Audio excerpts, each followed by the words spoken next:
மத்திய அரசின் திட்டங்கள் பற்றி டிஎன்பிஎஸ்சியில் ஒவ்வொரு தடவையும் ஒவ்வொரு விதமான கொஸ்டின் கேட்டுகிட்டே இருக்காங்க. ஸோ அதனால் அதெல்லாம் கலெக்ட் பண்ணி நம்ம முக்கியமான திட்டங்கள் மட்டும் எடுத்துருக்கோம். அதோட பார்ட் 1 வீடியோ தான் இது. ஸோ ஃபுல் வீடியோ அப்படின்றது 1 or 2 டேஸில் டீட்டெயிலோட அப்ளை பண்ணிடுவோம். ஏன்னா ஒரு வீடியோ பார்க்குறோம் அப்படின்னா அது ஃபுல்லாகவே நம்ம தெரிஞ்சுக்கணும். அதாவது இப்போ நிதி ஆயோக், இப்போ கிரிட்டி யோஜனா அப்படின்னா இந்த கிரிட்டினா என்ன அப்படின்ற மீனிங்கோட படித்தோம் அப்படின்னா நமக்கு மறக்காது. ஸோ நம்ம இதில் ஷார்ட்ஸில் வந்து என்னென்னது எந்த வருஷம் கொண்டு வந்தார் மட்டும் தான் பார்க்க போகிறோம். நிதி ஆயோக் ஜனவரி 1, 2015 கொண்டு வரப்பட்டது. கிரிட்டோ யோஜனா அப்படின்றது 21 ஜனவரி 2015 கொண்டு வரப்பட்டது. பேட்டி பச்சாவோ பேட்டி பதாவோ 22 ஜனவரி 2015. சுகன்யா சம்ரித்தி யோஜனா 22 ஜனவரி 2015.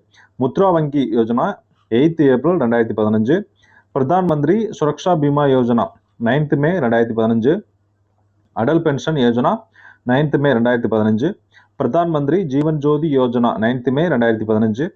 உஸ்தாத் யோஜனா அப்படின்றது 14 மே